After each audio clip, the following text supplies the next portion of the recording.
Kia ora! My name is Robbie and I'm another white man behind a desk. This week we're talking about the black mole of New Zealand politics. The local elections. It's there and you should probably do something about it, but it's just so easy to ignore. This video is for those of you that still have that envelope floating around the house, and originally we were going to go on a big rant and yell at you for not caring enough. We were going to talk about the ever-declining rates of voter turnout for local body elections. In 1989, 57% of eligible voters exercised their right to vote for the mayor of their city or district, and that number has dropped in almost every election since, with only 41% voting in 2013. And I was going to say, you know who really doesn't care? Young people. That's right, you kids. You youths with your skateboards and your Pokemon Go and your memes about gorillas that I don't understand. In the 2010 local body elections, only 34% of eligible voters between 18 and 29 actually voted. I was going to say that not voting is like giving $100 to a random stranger in the Countdown car park to buy your groceries, just because you can't be bothered actually going into the store. Who knows what you're going to get? He's probably just going to keep your money and never come back. Or, best case scenario, he'll bring you 60 damaged avocados, because they were on special, 3 for $5, and he just can't say no to a bargain. I was going to say all of these angry things about young people, but then Chloe Swarbrick made it impossible to be disappointed in the youth of today. And then my envelope arrived, and I couldn't be angry anymore because I was too confused. So let me try to explain. In these elections, you're essentially choosing 4 different things: your mayor, your regional council, your city and district council, and the members of local boards.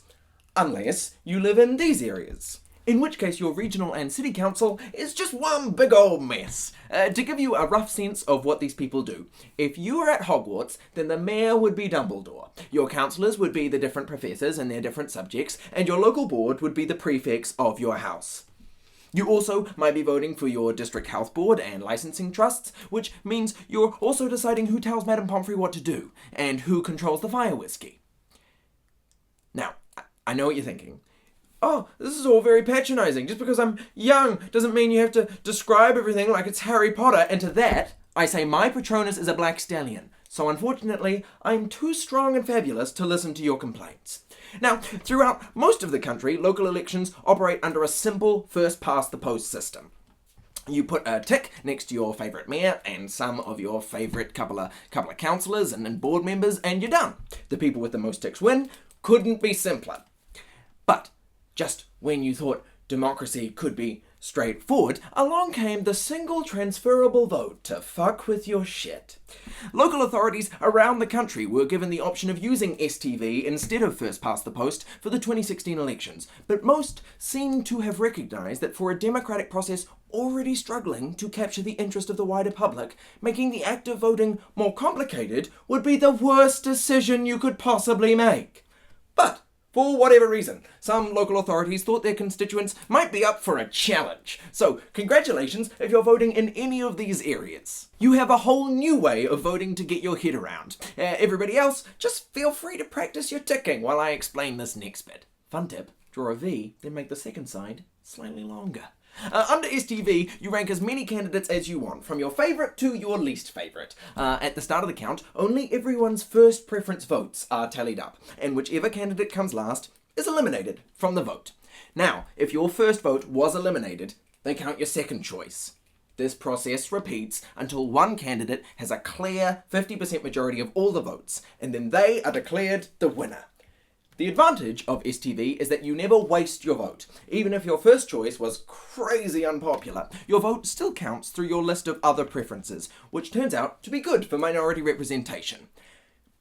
The downside is that the eventual winner is generally pretty middle of the road. We end up with everybody's second or third pick, the people we all agree on. The Oscars started using a single transferable vote, and then The King's Speech won Best Film.